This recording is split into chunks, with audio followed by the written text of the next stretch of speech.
tanto con Sebastián como con Gustavo. Ellos, si bien nosotros tenemos esta plataforma, este centro en la Universidad de Palermo, ellos tienen también cada uno tiene un canal de YouTube donde tienen una información interesantísima, entrevistas, y algo que compartimos entre los tres, creo. A Gustavo yo no lo conocía, pero vi algunas cosas en su canal, y es la importancia que le damos nosotros a la ciudadanía, no solamente como un sujeto, como sujetos de derecho, sino fundamentalmente también como pensamos en la ciudadanía como una forma de vida, y como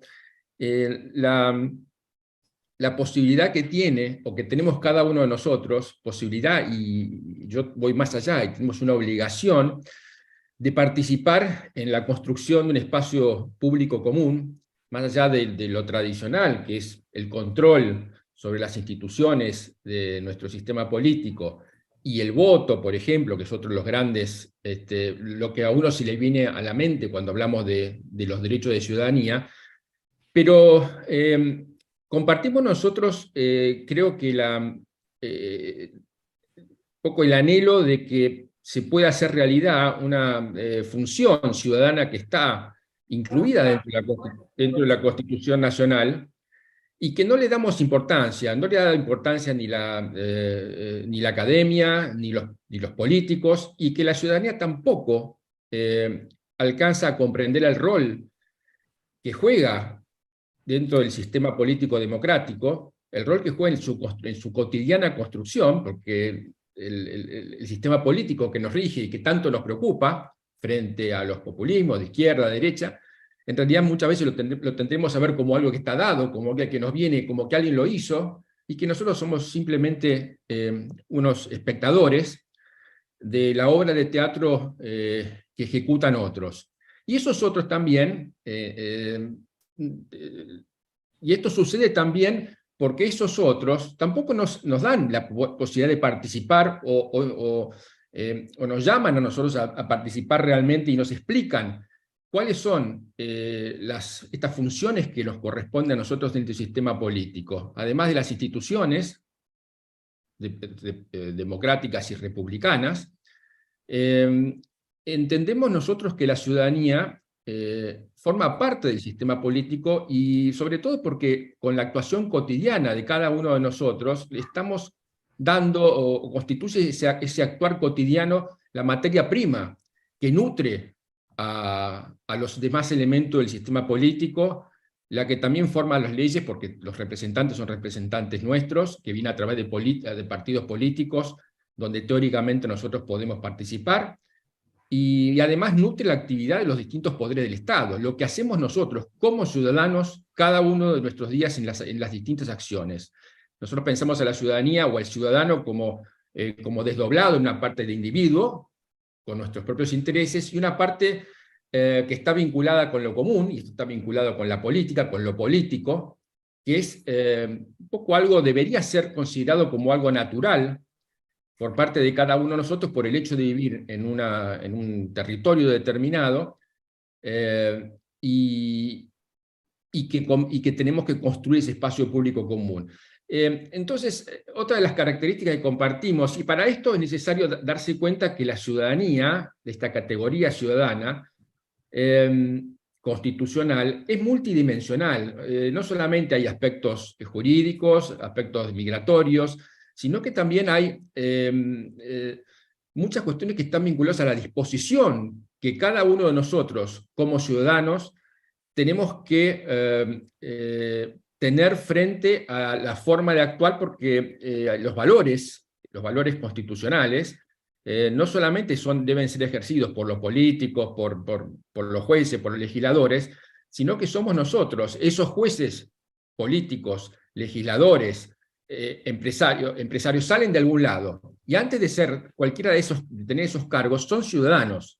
Es decir, son ciudadanos argentinos y tendrían la obligación de cumplir con ciertas obligaciones.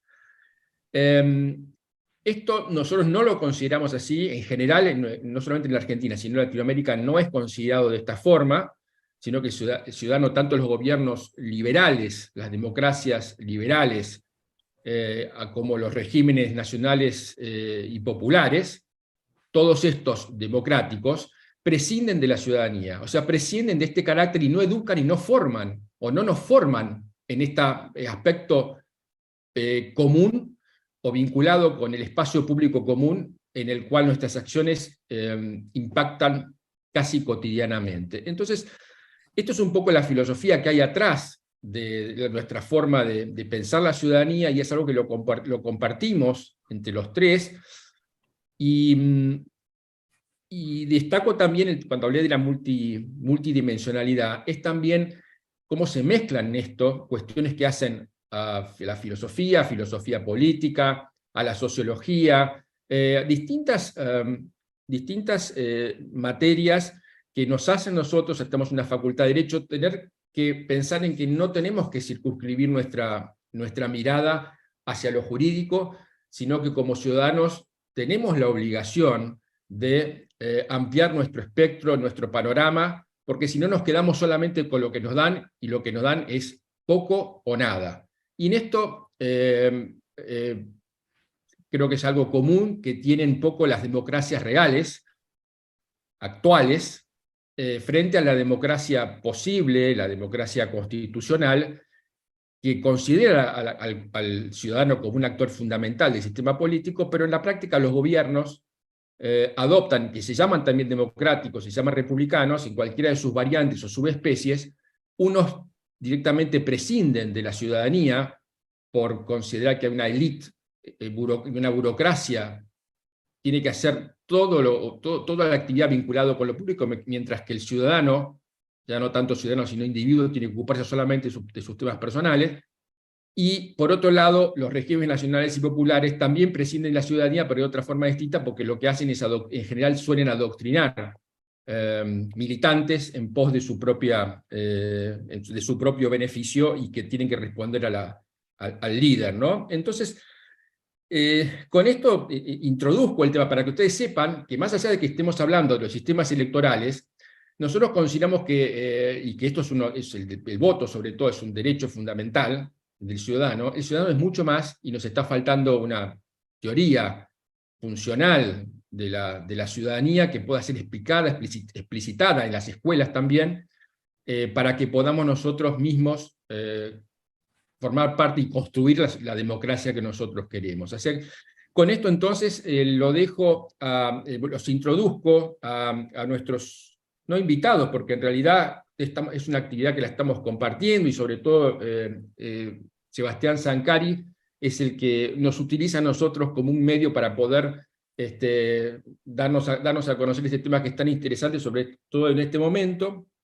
Sebastián es abogado de la Universidad de Buenos Aires, licenciado en Ciencias Políticas de la USAL, y sobre todo también tiene, bueno, además de ser doctor en Derecho Político de la UBA, es profesor y docente de la Universidad de Palermo y de la UBA en teoría política, y además también destaco él, que fue mi docente, sigue siendo mi docente en temas de metodología, de investigación, y todo eso que lo destaco fundamentalmente. Y por el lado de Gustavo González, bueno, es politólogo, docente y investigador de la Universidad de Buenos Aires y de la USAL, especialista en sistemas electorales, pero además es un gran difusor de todos estos temas generales, los que yo hablé al principio, así que les recomiendo que vean los dos canales de YouTube, el de Sebastián y el de Gustavo, porque tienen un material y un contenido que pocas veces yo lo he visto, y sobre todo acá en Argentina, ¿no? Así que con esto los dejo entonces con Gustavo en primer lugar, perdón, con Sebastián, y después ellos van a iniciar el diálogo. Así que muchas gracias.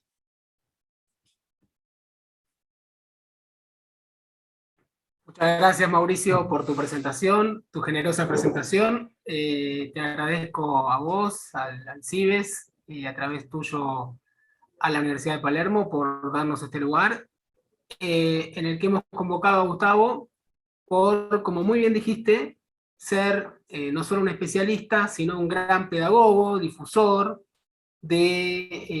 bueno, no solo de cuestiones vinculadas a los sistemas electorales, sino también, bueno, ciudadanía, conocimiento sobre la democracia, la Constitución. Me parece que su actividad también es muy valiosa. Y Gustavo, gracias por estar aquí con nosotros.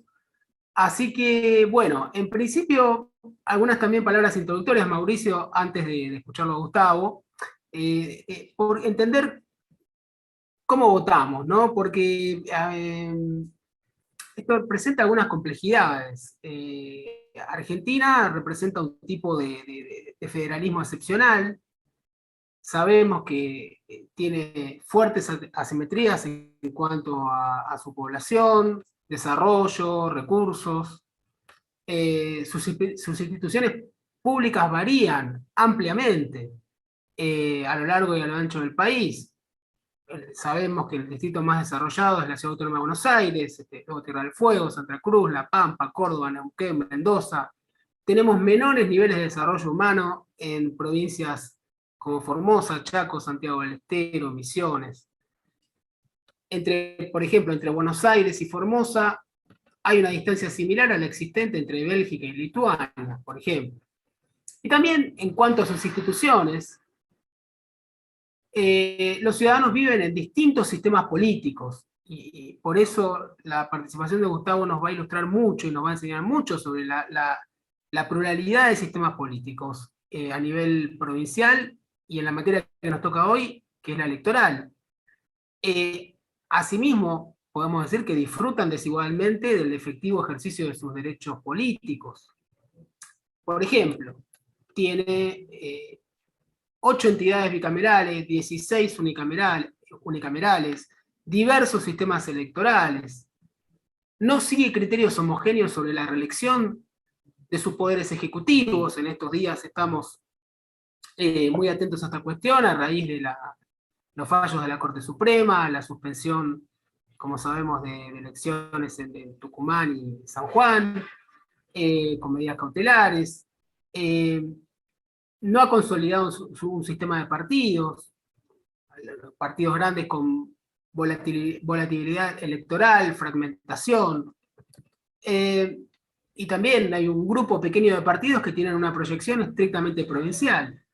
Por otro lado, la Argentina tiene una distribución poblacional desigual. En el territorio nacional viven cerca de más de 40 millones de personas. El 32% vive en el Gran Buenos Aires, que incluye la Ciudad Autónoma de Buenos Aires y el área metropolitana conurbana que rodea a la capital. La provincia de Buenos Aires tiene cerca de 16 millones de habitantes. Bueno, como sabemos, hay otras provincias, Córdoba 3 millones, Santa Fe 3 millones, Ciudad Autónoma 3 millones, otras que superan el millón de habitantes, como Mendoza, Tucumán, Entre Ríos, Salta, Misiones, Chaco, Corrientes. Luego hay estados más pequeños, que no superan los 500.000 habitantes. Por ejemplo, Tierra del Fuego, que tiene también un sistema electoral muy, muy peculiar, y que acaba de realizar sus elecciones, 130.000 habitantes. Bueno, por otro lado, para seguir con un panorama general, diputados nacionales que son electos mediante listas cerradas en distritos proporcionales plurinominales correspondientes a 23 provincias y a la Ciudad Autónoma de Buenos Aires, que es un mecanismo de listas cerradas.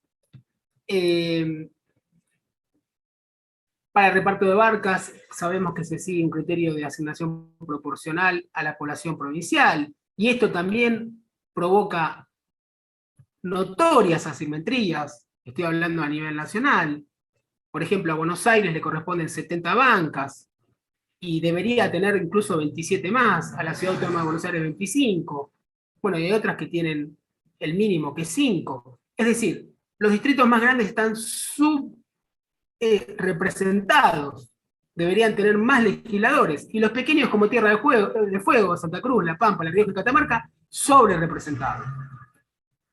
Estas son algunas de las complejidades.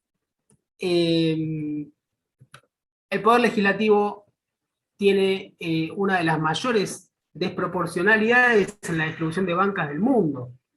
Y esta sobrerepresentación distrital afecta al principio este de una persona, un voto, al carácter igual del voto. Por ejemplo, el área periférica, que representa el 30% de los sufragios, obtiene el 52% de los cargos legislativos. Así que, Gustavo, te escuchamos con mucha atención y bienvenido. Bueno, buenas noches. Muchísimas gracias. Muy agradecido por la invitación. La verdad que las palabras de Mauricio me parecieron sumamente valiosas e importantes. Porque si hay algo que me parece que tenemos como una obligación moral, aquellos que fuimos educados en todos los niveles, y especialmente en estas temáticas, es romper con esas barreras académicas, esos lugares donde nos hablamos entre nosotros mismos, que seguramente nos gusta, pero lo más importante es socializar conocimiento y difusión. Hacer de lo complejo lo más sencillo posible. Entonces, cuando Mauricio dijo que la ciudadanía es una forma de vida y nombró como 20 veces la palabra ciudadanía, me parece recontra importante, porque no hay democracia real.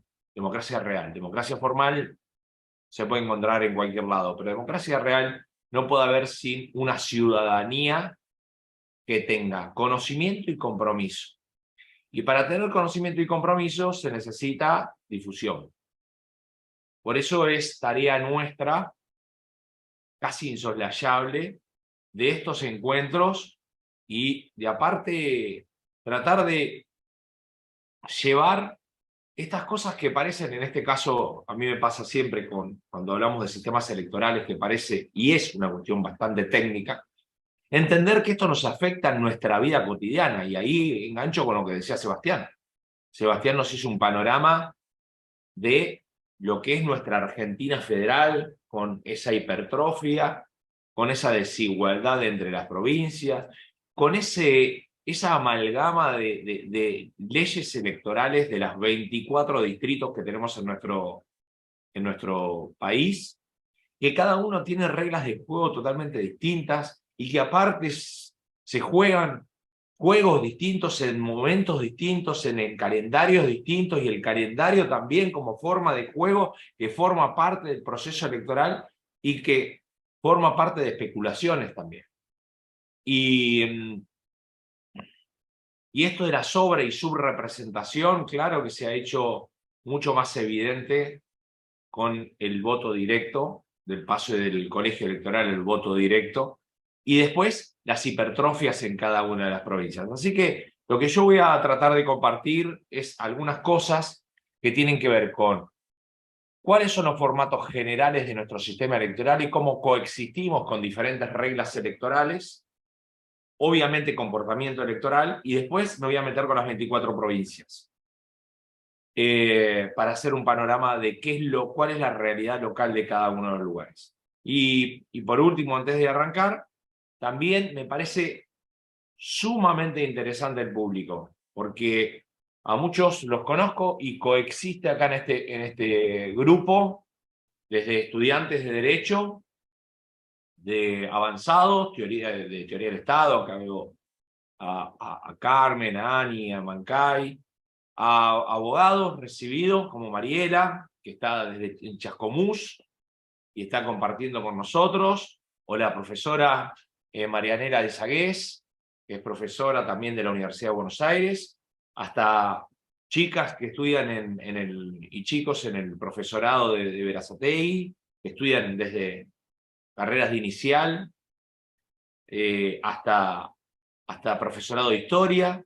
Es decir, la amalgama de gente que hay hace también que esto se reproduzca y que sea nutrido esto, que no sea esto que, como empecé, que nos hablemos a nosotros mismos, sino que esto sea órganos también de difusión.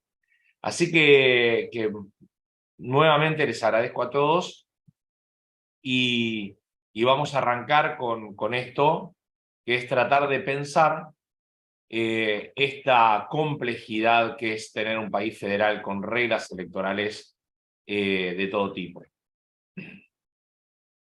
Cuando pensamos en sistemas electorales, a mí siempre me gusta arrancar con una serie de preguntas que a veces parecen obvias, pero realmente no lo son. ¿Quiénes pueden votar? Sufragio activo, ¿sí?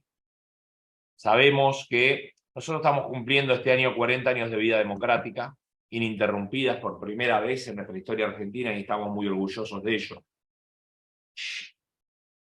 Pero bueno, a lo largo de la historia no siempre han votado todos, ha habido formas de matizar o directamente de anular la posibilidad del sufragio a amplias capas de la población, entre otras cosas, por lo que dice Mauricio, el poder en general trata de que la gente no participe o hacer una simulación de la participación, pero después cuando empezás a rascar en profundidad, decís, ¿será verdad? Digamos, que hay un montón de órganos formales de participación, pero que después en la praxis no se utilizan, ¿no? Entonces, parece como que hay una democracia que va por las normas y por lo formal, y después hay una democracia que no llega a ser sustancial.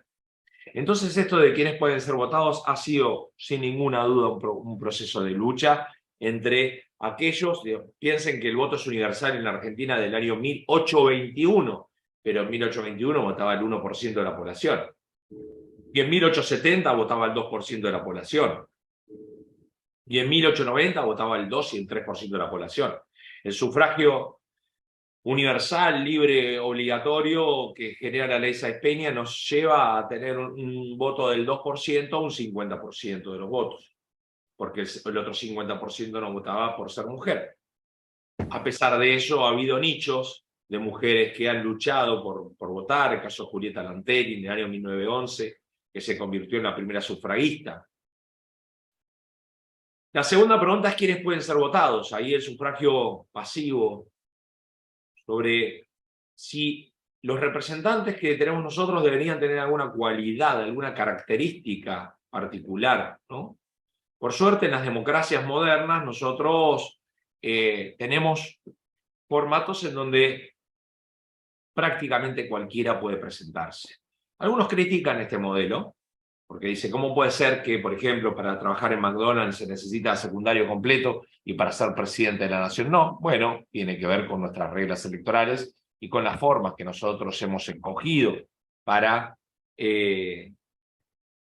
elegir a nuestros representantes. Esta semana, el día lunes, estuvo en nuestra Facultad de Derecho el expresidente del Uruguay, Pepe Mujica, que él no ha terminado el secundario y ha llegado a ser presidente de la nación. Y eso tiene que ver con la vida democrática y cómo los pueblos deciden las cualidades que deberían tener sus representantes. Sobre el tercer punto, ahí nos estamos adentrando a lo que nos adelantó Sebastián. ¿Cuántos votos dispone cada elector? La respuesta obvia es una persona, un voto. Bueno, no necesariamente es así. Digamos, los pesos específicos de los votos difieren de acuerdo a las reglas electorales y de acuerdo a las geografías electorales. ¿Qué quiere decir esto? Bueno, hay reglas electorales que pueden metamorfosear el peso específico de los votos, pueden cambiar el peso específico de los votos. Hoy lo dijo Sebastián. La provincia de Buenos Aires, hoy en Cámara de Diputados, está subrepresentada, mientras que las provincias más pequeñas están sobre representadas, ni hablar en el Senado, donde por supuesto hay 3 senadores por cada provincia. Y después las geografías electorales hacen, digamos, ahora vamos a ver que una de las características que tiene nuestro país es uno de los países más hipertrofiados del mundo, y a eso se le suma lo que decía Sebastián. Tenemos desde La Quiaca hasta Ushuaia, desde el Río de la Plata hasta la Cordillera de los Andes, un país realmente gigantesco, y eso hace a la riqueza de nuestro sistema político, que si quieren después charlamos sobre el sistema de partidos, que me interesa mucho, sobre cómo coexisten partidos políticos nacionales en un país federal con idiosincrasias distintas, ¿no? Bien, después ¿Cómo pueden y deben desarrollarse las campañas de propaganda y difusión? De esto vamos a hablar mucho menos, pero alguna mención quizás haga. ¿Cuántos representantes se elige por cada circunscripción electoral? Esto es, geografías electorales. ¿Cómo se determinan y delimitan los distritos y secciones electorales? De esto algo vamos a hablar también. Es decir, estamos hablando también de geografías electorales. ¿Quién es y cómo deben encargarse de organizar los comicios? Bueno, ahí nos metemos en un tema recontractual, que lo ha titulado Sebastián, que pasa ahí en Tucumán y en San Juan, que la Corte Suprema de Justicia dice, bueno, nos metemos en esas elecciones. Es más, hay alguna posibilidad también que haya alguna presentación formal y legal sobre el caso Formosa, que es un caso distinto al de Tucumán y al de San Juan. Pero, si bien está claro que los comicios a nivel nacional los realiza el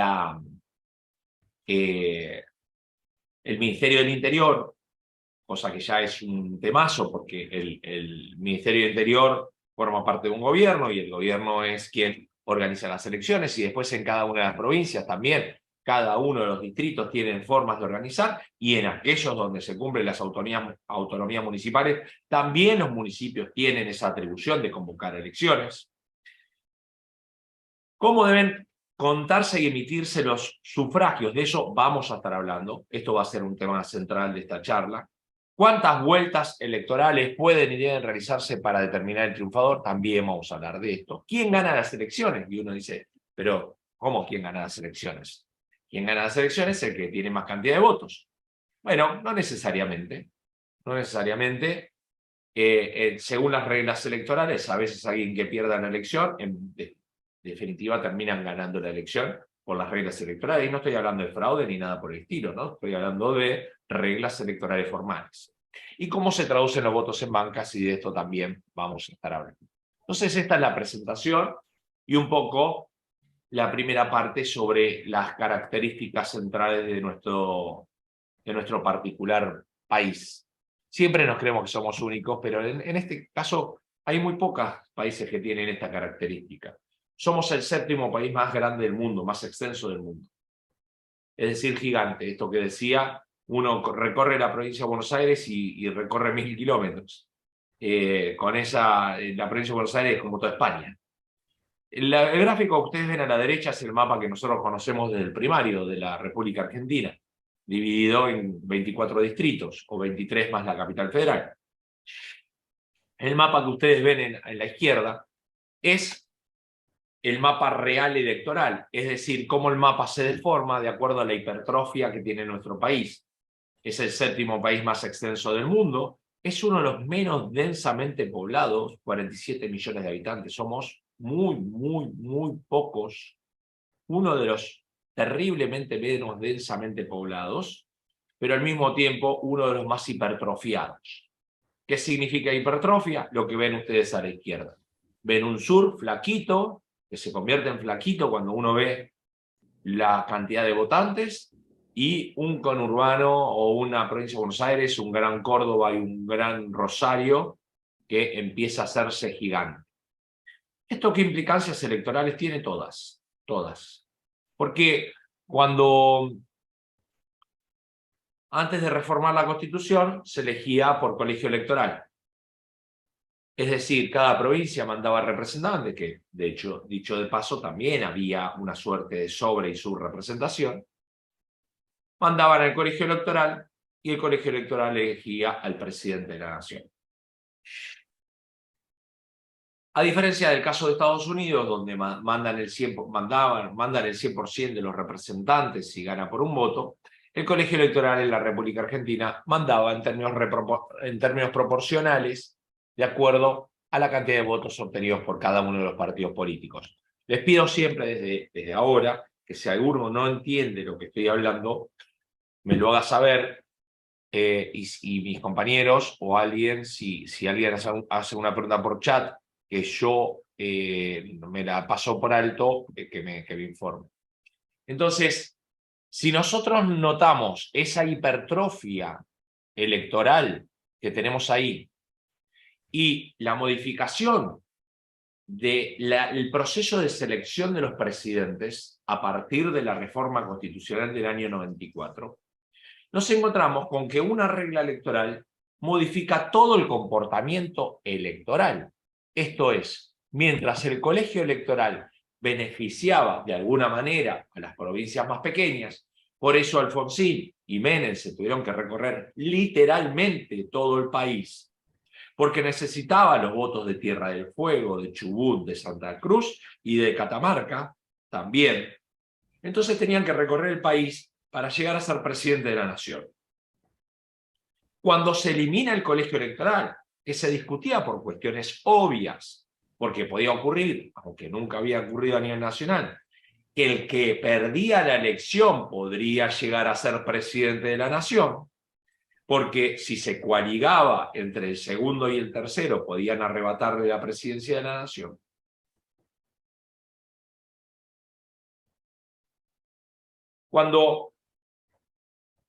Cosa que había ocurrido, no a nivel nacional, pero sí en Corrientes había ocurrido en la capital federal con el senador de la Rúa.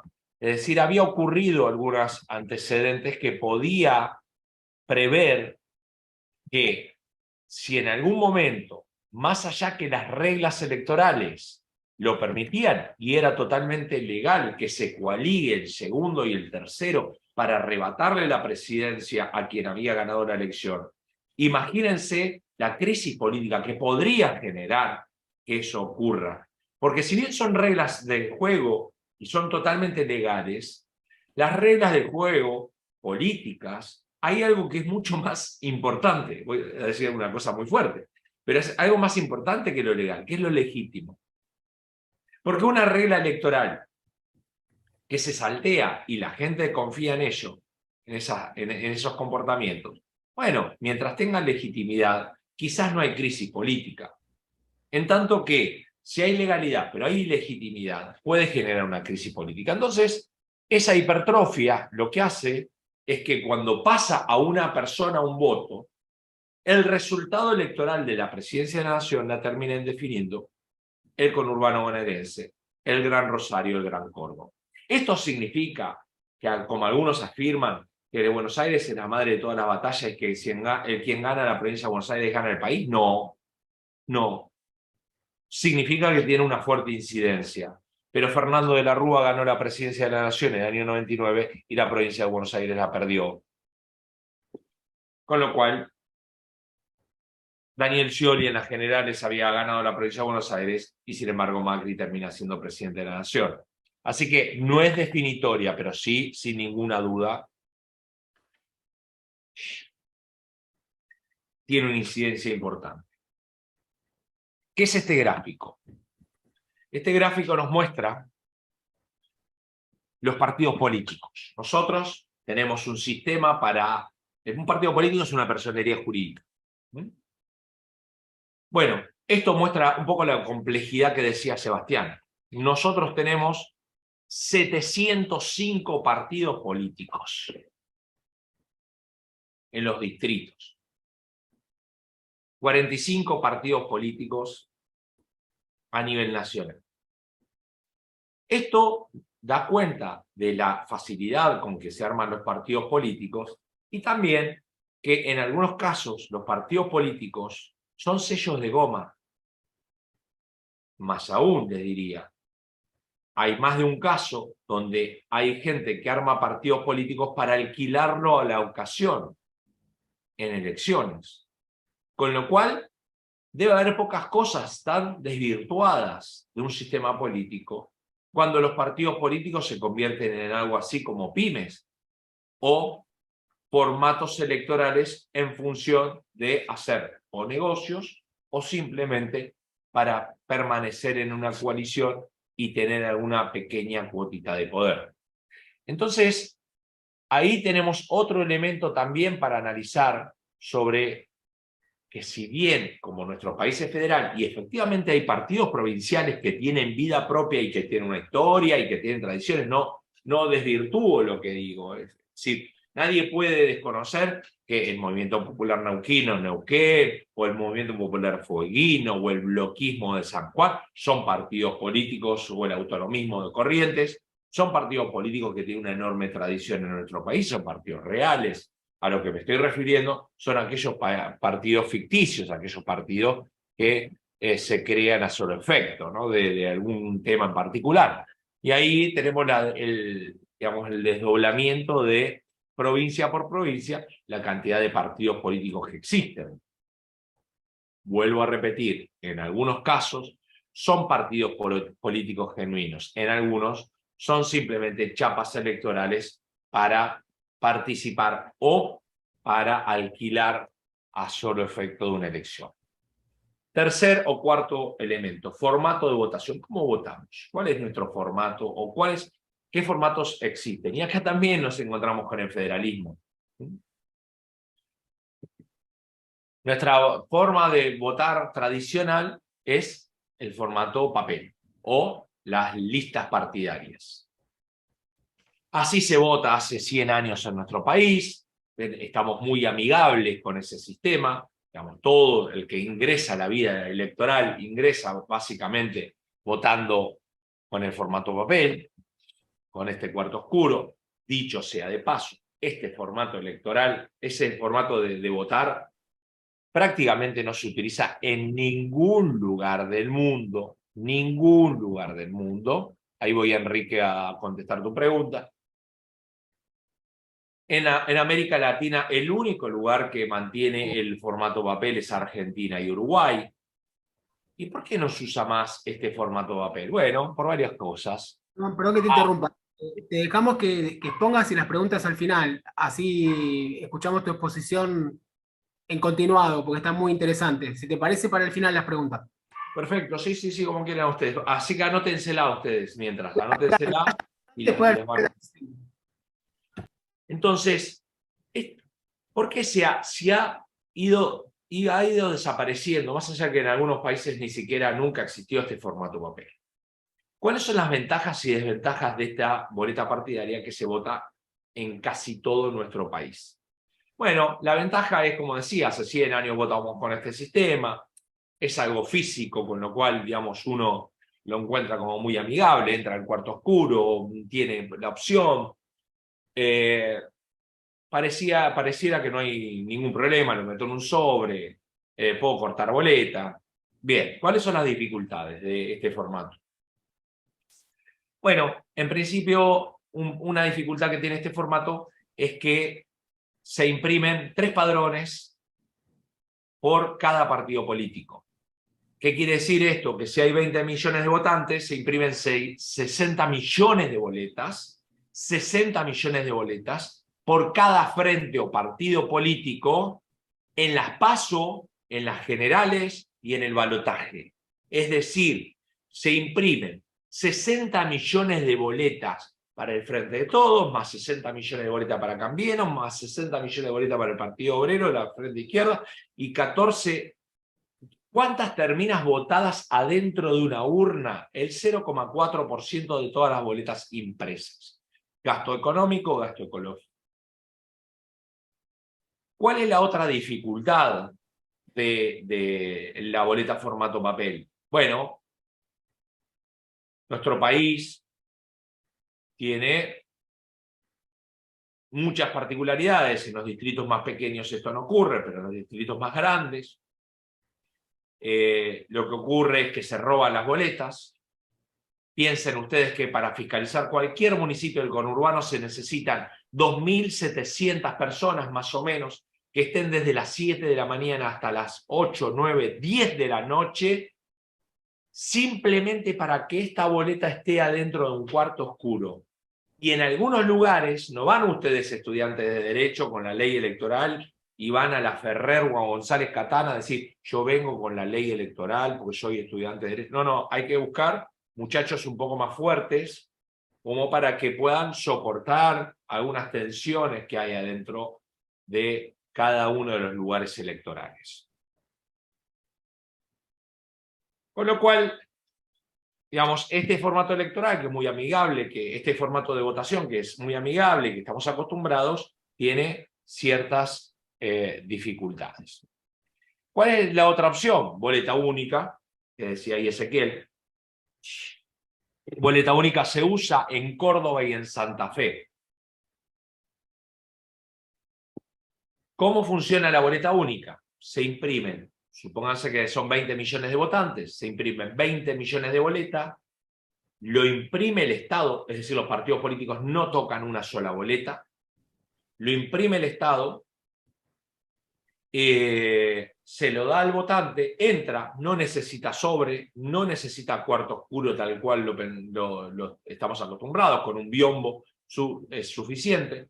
Pongo una cruz en donde me interesa y simplemente pliego y lo pongo en la urna. Este es uno de los formatos. ¿Qué ventajas tienen? Bueno, menos gasto económico, menos gasto ecológico, es sumamente sencillo, desde el año 1852 que se vota en el mundo, la mitad del mundo vota con esto, y contestando a Ezequiel, yo creo que este es el mejor de los sistemas. No hay sistema perfecto, todo beneficia y perjudica cosas, todo. ¿Qué dificultades puede haber con esta boleta única? Bueno, no dista de que hay que fiscalizar. Los fiscales lo vamos a necesitar, ¿no? Porque, bueno, puede haber alguna trampa también. La provincia de Santa Fe conoce el interior de Santa Fe, algunas trampitas con la boleta única, cuando le agregaban alguna cruz a las cruces preexistentes. ¿Cuál es el otro problema o otra dificultad? Esto es una boleta única, ¿no? Si nosotros votamos 5 categorías, por ejemplo, presidente, vicepresidente de la nación, senador, gobernador y vice, senador provincial, intendente y concejales, son 5 boletas. Esto está estudiado y está comprobado que si a vos te dan 5 boletas, aumenta la posibilidad del voto blanco o de volatilizar la elección. Es decir, no es lo mismo tener que cortar a tener que hacer una crucecita. La crucecita te da más volatilidad de la elección que el corte de boleta. Ustedes me dicen, ¿cuál es esta dificultad? Bueno, hay toda una bibliografía de la ciencia política que entiende que gobernabilidad es tener mayorías en las cámaras. Y esto, de alguna manera, desincentiva a tener mayorías en cámaras porque es más fácil poner una cruz. El otro formato electoral de boleta única es así, en vez de tener una boleta por cada categoría, en una boleta se ponen todas las categorías. Muy bien, ahí Iñaki dice, en las cárceles se vota con boleta única, exactamente. Así se vota en las cárceles, con esta boleta única. A mi juicio, mal diseñada, es una mala boleta, porque si ustedes miran, no tiene color, no tiene fotos, está en blanco y negro, y la población carcelaria, algunas de ellas, no saben leer y escribir, con lo cual, digamos, no es un buen formato, pero es verdad lo que dice Iñaki, vota los privados de la libertad con boleta única. Esta es la boleta de Santa Fe, así vota Santa Fe. También acá la boleta única tiene dos formatos, se puede votar por partido o se puede votar por candidato. Y ahí ha habido una discusión, o tiene media sanción la boleta única, y hay una discusión si vamos para el modelo cordobés o vamos para el modelo santafesino. Es decir, si tengo la posibilidad de votar a un partido para toda la tira, o si tengo que votar candidato por candidato para cada uno de ellos. El otro formato es boleta única electrónica. Boleta única electrónica, Salta vota el 100% con boleta única electrónica. Algunos departamentos del Chaco y Capital Federal ha votado con boleta única electrónica y acaba de votar la posibilidad de votar también con boleta única electrónica. Otro tema que se agrega, si esto termina como se supone que va a terminar en Cava, en Capital Federal, donde votan con boleta única, va a haber una pequeña o gran dificultad. Los porteños van a votar con formato papel para nivel nacional y con boleta única electrónica. Si es concurrente, esto es un problema. Si no es concurrente, no hay ningún problema. Es decir, si la elección es desdoblada, como aparentemente va a ser. Entonces, boleta única electrónica. ¿Cómo funciona la boleta única electrónica? Fíjense que nos dice voto electrónico. No es voto electrónico, es boleta única electrónica porque tiene formato papel. Se le da un cartoncito a la persona, se lo pone en una ranura, le dice, bueno, usted va a votar por categoría, es decir, va a cortar boleta, va a votar lista completa o vota en blanco.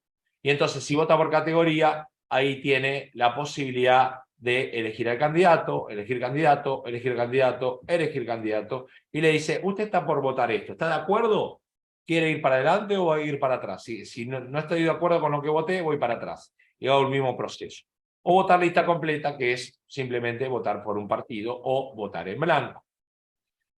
Nótese que no está la categoría de, y después, bueno, se pliega, y acá tampoco se necesita sobre, y se manda a la urna. Bien. No se discute en la Argentina la boleta electrónica porque no tiene formato papel y eso va a restar mucho la legitimidad. ¿Qué dificultades tiene esta boleta única electrónica? Dos. Una de ellas es el chip. Ha demostrado unos hackers, unos informáticos, que si yo a esa boleta que tiene un chip lo paso por el celular cambia de color de acuerdo a quién voté. Por lo tanto, eso podía vulnerar una de las características recontra importantes que tiene nuestra elección, que es que tenga la secretitud del voto. ¿Sí? Entonces puede ser que un puntero político le dé el celular y le dice, mira, vos tenés que entrar al cuarto oscuro o al lugar y me tenés que pasar la boleta así, y entonces cambia de color.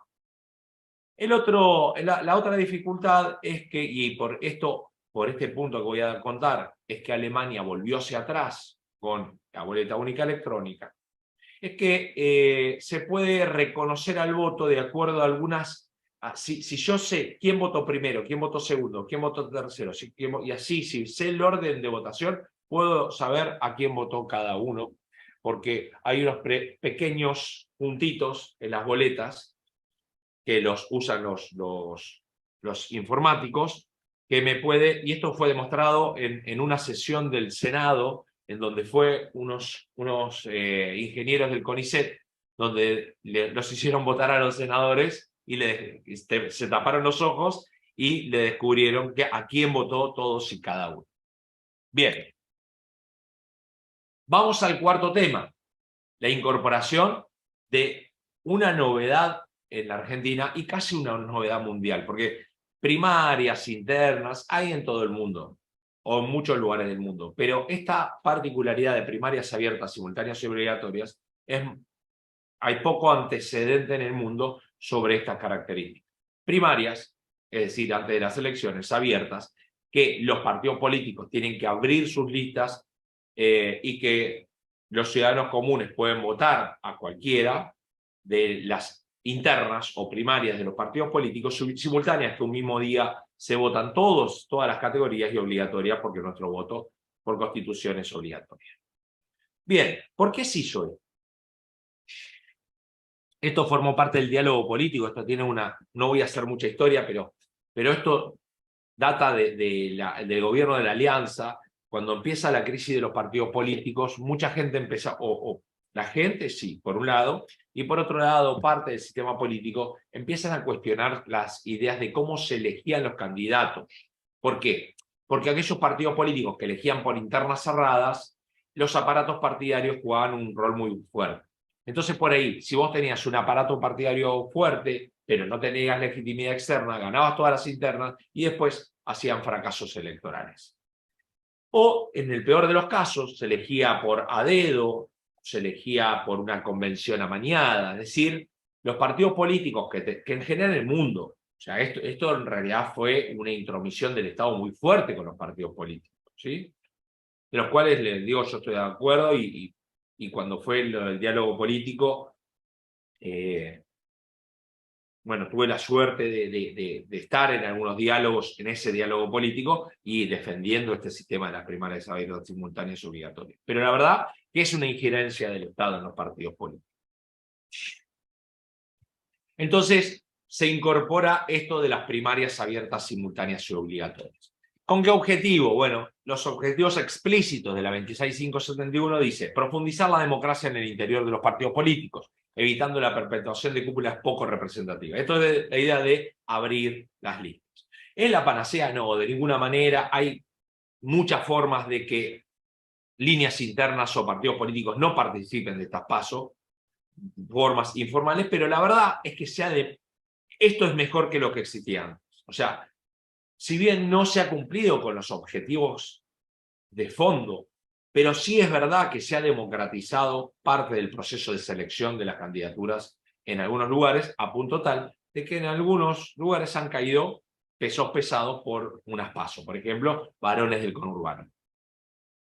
Bien, la implementación de las PASO, reformular el financiamiento de las campañas electorales, no voy a hablar de esto, pero este es un tema de la democracia en el mundo. Esto que hablaba Mauricio de ciudadanía, si hay algo de ciudadanía, es esto de financiamiento de las campañas electorales. ¿De dónde sale la plata multimillonaria para hacer campaña de los partidos políticos? Se ha avanzado en la Argentina sobre esto, es decir, ha habido reglas un poquito más claras, pero esto es un problema mundial. Esto es un problema mundial, es los financiamientos espurios de las campañas electorales y las formas que tienen de financiarse. Bueno, se tuvieron que modificar el Código Nacional Electoral y obviamente la Ley Orgánica de los Partidos Políticos. Y se incorpora la necesidad del 1,5% de los votos de las primarias a las generales. Bien, acá volvemos a la hipertrofia y a lo que decía Sebastián. Fíjense la incidencia que tienen las provincias con respecto al resultado electoral. Con lo cual, ojo con esto, porque hubo elecciones estos días, y va a haber elecciones en estas semanas también. Entonces uno dice, mirá, acá gana A, acá gana A, acá gana A. Parece que podemos hacer inferencias de resultados electorales provinciales sobre la arena nacional. No, no y no. O sea, son juegos totalmente distintos. Primero por la incidencia que tienen la cantidad de votos que representan para el resultado final de la elección. Pero segundo, porque se juegan cosas distintas. Me animaría a decir que hoy no tenemos dos grandes frentes o dos grandes partidos políticos. Tenemos una federación de partidos políticos que juegan juegos distintos en cada lugar. El peronista de Formosa no tiene nada que ver con el peronista de la capital federal o el de Santa Cruz o el de Mendoza. Y el radical o el del PRO de San Luis o de La Rioja no tiene nada que ver con el de La Pampa o el de Entre Ríos o el de la provincia de Buenos Aires. Es decir, se juegan juegos totalmente distintos cuando se juega la arena local que cuando se juega la arena nacional. Por ejemplo, en Tierra del Fuego, el PRO y Juntos por el Cambio fueron por separado. Esa es otra. Cuando vos ves que, por ejemplo, en alguna provincia coaliga Corrientes, radicalismo con peronismo, Jujuy, el vicegobernador de Jujuy es peronista y el gobernador es radical. Es decir, Santa Fe, que el radicalismo de Santa Fe hace alianzas con el socialismo y no con el PRO. Ahora cambió el escenario, pero digo, cada provincia es un juego que los locales lo interpretan muy bien, pero si alguien ve desde afuera no entiende del todo cómo es que los frentes electorales, es más, los frentes electorales en general no se llaman de la misma manera en las provincias. Si no se llaman de la misma manera es porque no son lo mismo. Es decir, si ustedes ven, van a encontrar que en los resultados electorales dicen, acá no existe Cambiemos. No hay Cambiemos. O acá no hay peronismo o Frente de Todos. Tiene otro nombre de fantasía. ¿Pero por qué tiene otro nombre de fantasía? Porque es otra cosa. Porque cada una de esas provincias son juegos distintos, 24 juegos distintos, y acá lo interesante y lo rico, ¿no?, de nuestro país, lo despelotado y lo difícil de comprender, pero lo rico al mismo tiempo. Entonces, fíjense que la provincia de Buenos Aires obviamente lleva la delantera acá con el 37% del electorado, y después los otros que siguen son del 8%, es decir, el peso específico de la provincia de Buenos Aires, la hipertrofia de la provincia de Buenos Aires.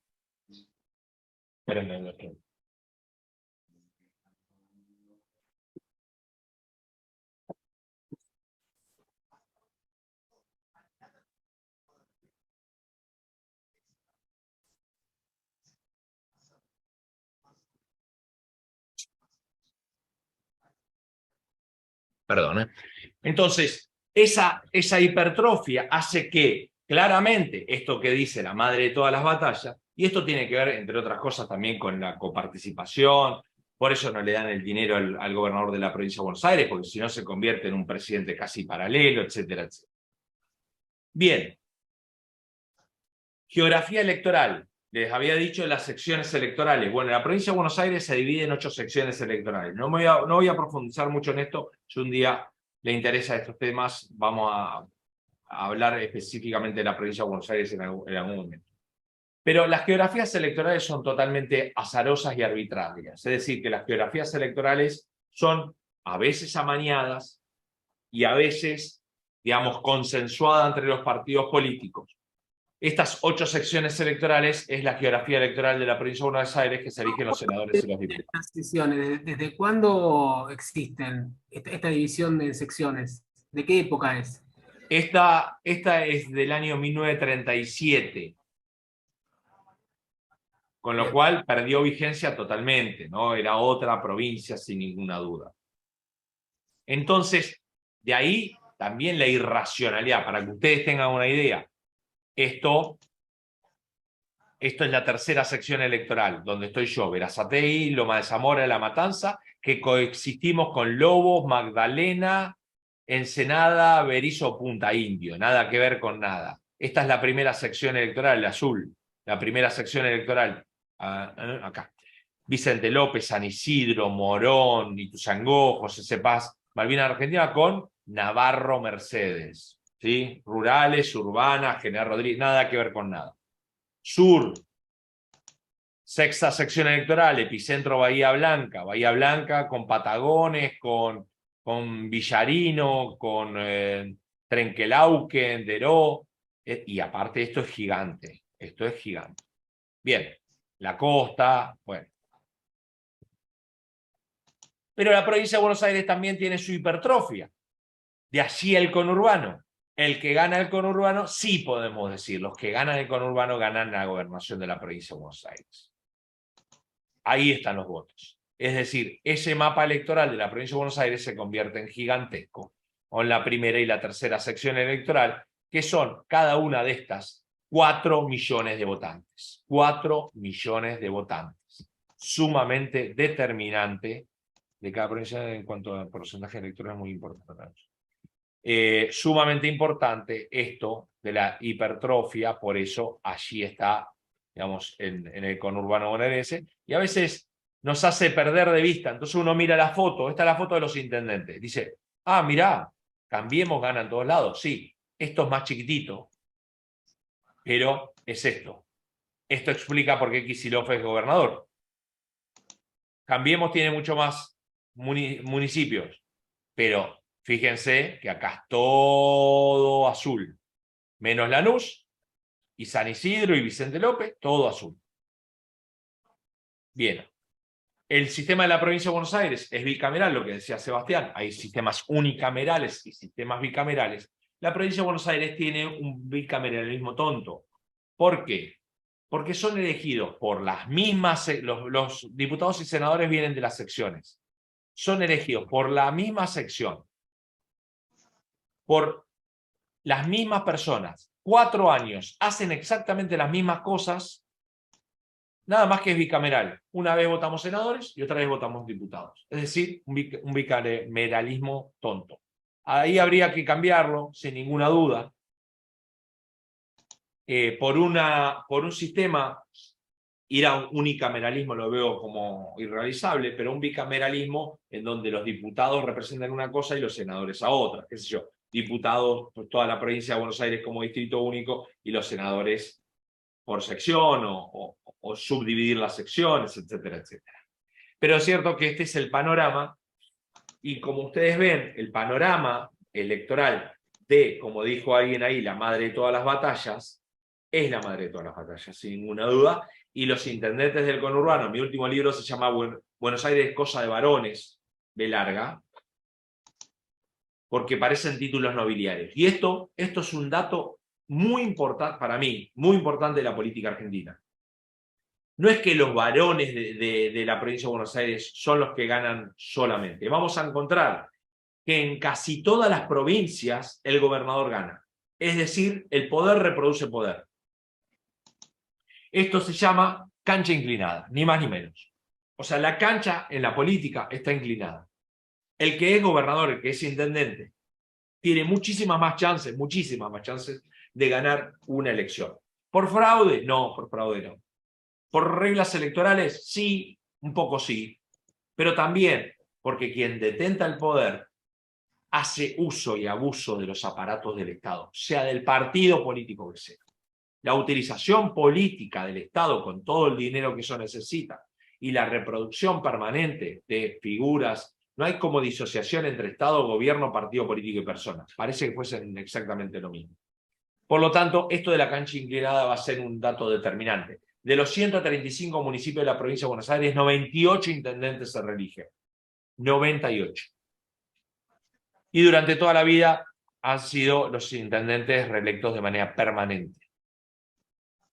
Para que ustedes tengan una idea, yo vivo en Berazategui desde el 87, gobierna la misma persona, que es Musi. Le dicen Musimundo a la provincia de Buenos Aires, a la Berazategui. Este es el mapa de la provincia de Buenos Aires desde el 83 hasta ahora. Resultados electorales. ¿Qué conclusiones sacamos de este gráfico? Por definición, el peronismo gana en la provincia de Buenos Aires. Las dos veces que ha perdido la provincia de Buenos Aires fue en el año 83, por los votos de arrastre de Alfonsín, y en el año 2015 con Vidal, quizás porque el candidato elegido por el Frente de Todos o por el peronismo en aquel entonces no era el mejor candidato que tenía para ofrecer. Pero fíjense que no le sobró mucho, ¿sí?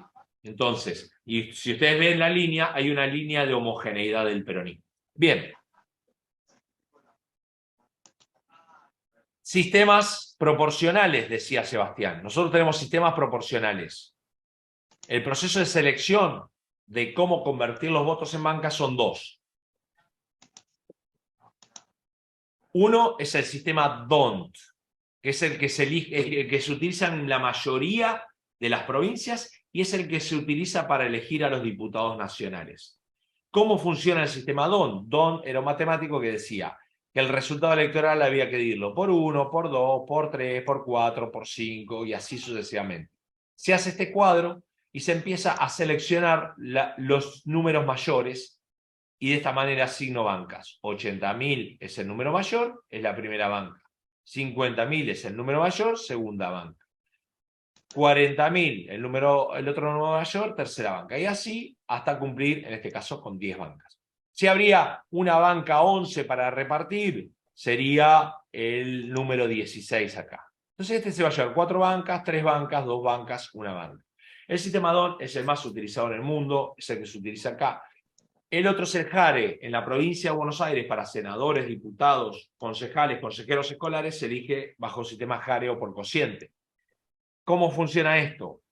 Cantidad de votantes, es decir, 80 más 50.000 más 34.000 más 18.000 da 182.000 votantes. Votos positivos. Una pregunta, Gustavo. ¿El sistema JARE se utiliza en algún otro lugar que no sea en la provincia de Buenos Aires? Sí, hay para elección, no a la bonaerense, no a la bonaerense, pero en algunas provincias para la elección de concejales o en algunos lugares para la elección de algunos legisladores se elige el sistema JARE, pero no como la provincia de Buenos Aires. Como la provincia de Buenos Aires no conozco sistema en el mundo que se utilice este tipo de JARE. ¿Qué diferencia hay entre este tipo de JARE y lo que decía JARE el matemático? Que una vez que yo tengo la cantidad de votantes dividido la cantidad de bancas, 182.000 dividido 10, esto da 18.200. Lo que dice la ley de la provincia de Buenos Aires, que no decía Jare, es el que no llega a 18.200 no entra en el proceso de selección de, o sea, no va a obtener ninguna banca. Esto es una limitante reglamentaria muy importante. Por eso yo digo que este sistema es para mí una suerte de fraude encubierto, porque en muchos lugares, muchos, ahora como la elección es más competitiva pasa otra cosa, pero en muchos lugares durante muchísimo tiempo, solo el intendente o solo los senadores llegaban al piso, los demás no llegaban al piso y se llevaban el 100% de las bancas, estaba sobre representado. Entonces, 182.000 dividido 10 da 18.200. ¿Qué hago? Dividido 80.000, dividido 18.200, me va a dar 4 bancas. Este me da 2 bancas y una banca más. ¿Cómo se reparten las otras bancas? Por resto mayor. Este se va a llevar una banca más, acá como hay 10, se va a llevar una cada uno. Así es el sistema electoral y, como les digo, a veces con el 43% de los votos se lleva el 100% de las bancas. Por lo tanto, tiene una sobrerepresentación de un 50%. 38% de los votos se lleva 100% de las bancas. Y en las intendencias pasa lo mismo. Vamos con las provincias. Córdoba. Vamos a ir en orden descendiente, es decir, las que tienen más peso electoral que las que tienen menos peso electoral. Fíjense acá lo interesante de esto, ¿no? O sea, ahí ustedes tienen un resultado electoral en donde a nivel nacional votan masivamente para Juntos para el Cambio, sin embargo, ahora gobierna el peronismo en la provincia de Córdoba. Vamos a ver qué pasa, porque la novedad de Schiaretti es que lo quieren en Juntos para el Cambio. Esto da cuenta también de nuestro sistema de partido, donde el libro de pases está abierto para todos lados, ¿no? Alguien que viene de tradición del peronismo puede ir a Juntos para el Cambio, alguien que viene del radicalismo al frente de todos, etcétera, etcétera. Entonces, fíjense que a nivel local, Schiaretti tiene la mayoría de las bancas, pero a nivel nacional, Córdoba vota de otra manera.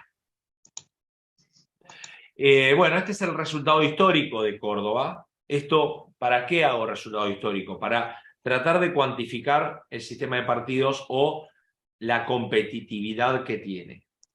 En principio, digamos, al trazo grueso podemos decir que Córdoba es algo parecido a un bipartidismo, porque ha gobernado el radicalismo desde el 83 hasta el 95, pero al mismo tiempo desde el 99 que no gana. Por lo tanto, uno puede presuponer también que ahí hay, y miren la última elección, digamos, una diferencia del 36%, es decir, la diferencia del gobernador ha sido realmente grande. Y como les decía, Córdoba vota con boleta única. Esta es la boleta única con la que utilizan los cordobeses, ¿sí? La verdad es que los cordobeses están muy contentos con esto, no van a volver atrás, y como ven, acá pueden votar por partido. Es Santa Fe, una legislatura unicameral, ¿no? Santa Fe es bicameral, es el 8% del electorado. Bueno, Santa Fe hoy está gobernada por el peronismo, ahí claramente se ve una geografía electoral en donde hay competencia electoral en el interior de la provincia, sin ninguna duda. Ha gobernado del 83 al 2007 el peronismo, luego del 2007 al 2015 el Partido Socialista, con una alianza, y ahora volvió al peronismo al poder. Por lo tanto, ahí hay un régimen de competitividad. Quizás Santa Fe dista de la mayoría de las provincias en donde la competencia parece no ser de la misma manera. Esta es la boleta que se utiliza en Santa Fe. que es también una boleta única. Son los dos municipios, Córdoba y Santa Fe, que se votan con boleta única. Tiene sistema proporcional para la elección de diputados y tiene sistema de mayoría uninominal para aquellos que son estudiantes. El sistema uninominal es que en este caso hay 19 senadores, se divide Santa Fe en 19 distritos y cada uno elige a uno. Eso es bueno, digamos, porque tiene una cercanía con respecto al representante y es malo porque no tiene representación de las minorías, ¿no? Sistema uninominal. Bien, ciudad autónoma. Ciudad autónoma es una... ya tiene un comportamiento electoral bastante distinto al resto. De hecho, es el único lugar en donde gobierna el PRO. Pero obviamente por la situación de la capital federal y porque nuestro país, a pesar de ser federal, todo está mirado desde la capital federal, no por casualidad, lo que les conté hoy, es ir de un sistema de colegio electoral a un sistema de voto directo, gran parte de los presidentes post reforma de la Constitución han sido de la capital federal. No es un dato menor, de vuelta. Y para aquellos que son más jóvenes, históricamente, supónganse que haya un candidato de la capital federal, que posiblemente no sea, pero un candidato, si era de la capital federal, su compañero de fórmula lo iba a elegir de alguna provincia, o al revés, ¿sí? ¿Por qué? Por lo que les había dicho del colegio electoral. Necesitaban el voto de todos. Después de la reforma del 94, el primer presidente fue Fernando de la Rúa, de la capital federal. Luego hemos tenido a Macri y Michetti, es decir, fórmula, los dos de la capital federal. El actual presidente de la Nación es de la capital federal. Por lo tanto, esta vidriera, sin ninguna duda, es una vidriera que tiene su incidencia a nivel nacional.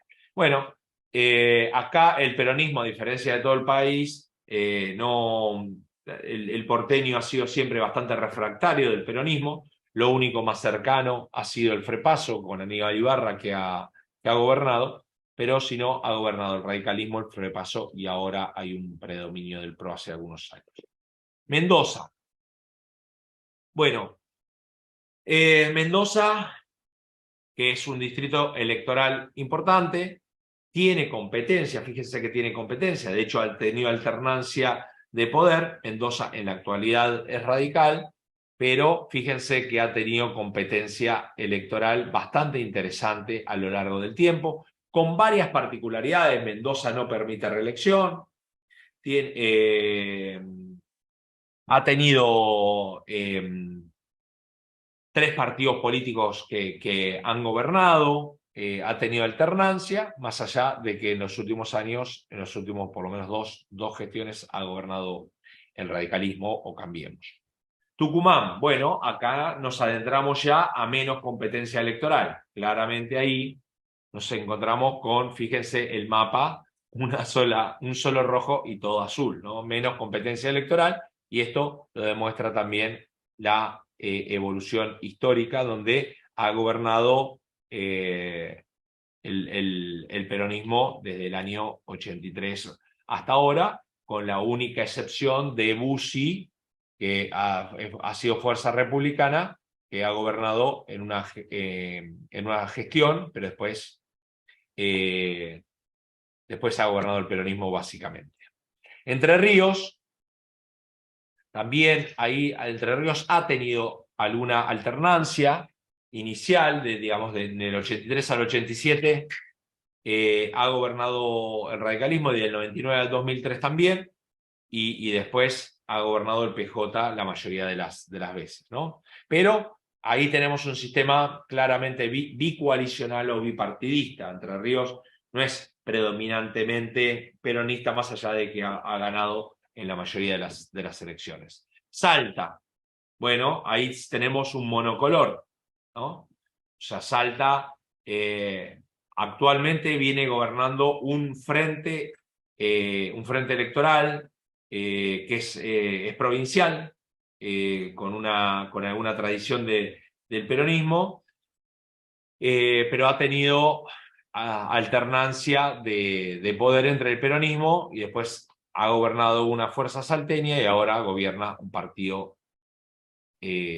provincial, con una alianza heterogénea que no tiene nada que ver con las alianzas a nivel nacional. Chaco, acá vemos también casi un monocolor, ¿no? Chaco, poca alternancia hoy, pero ha tenido alternancia. De hecho, ha gobernado el PJ, ha gobernado el radicalismo con Rosas, y después, a partir del año 2007, viene gobernando el peronismo hace mucho tiempo, con lo cual ya ahora, a esta altura, podemos decir que se ha gobernado del 2007 hasta ahora, y con diferencias sustanciales en el resultado electoral, bueno, estamos hablando de una tendencia hacia un partido predominante. Para los estudiantes, los sistemas de partidos se cuantifican. Es partido único cuando no hay competencia, partido predominante, que hay competencia, o sea que cualquiera se puede presentar, que hay elecciones democráticas, pero gana siempre el mismo. Eso se convierte en un partido predominante. Bipartidismo, que dos tienen chances reales de acceder al poder, o pluripartidismo, que más de dos tienen posibilidades reales, no es cantidad de boletas, sino posibilidades reales de acceder al poder. Misiones, bueno, claramente Misiones unicolor, prácticamente no hay competencia ni representación de las minorías.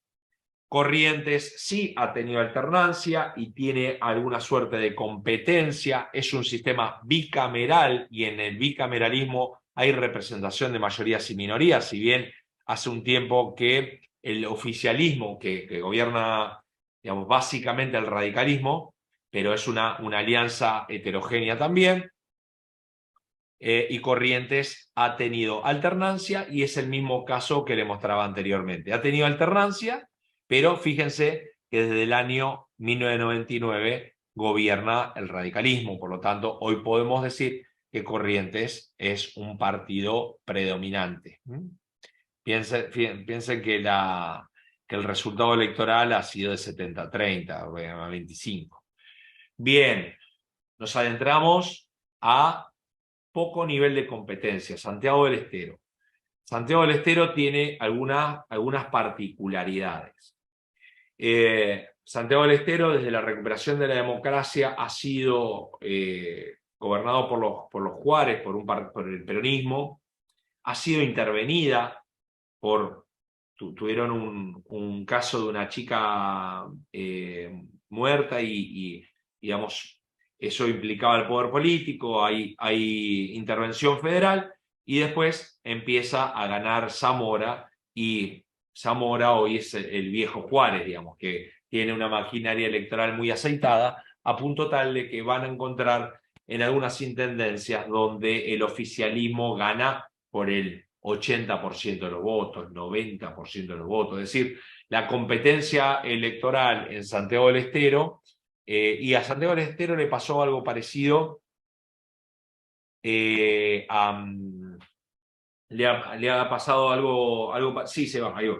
Le ha pasado algo parecido en una provincia donde no hay alternancia y donde no hay competencia electoral.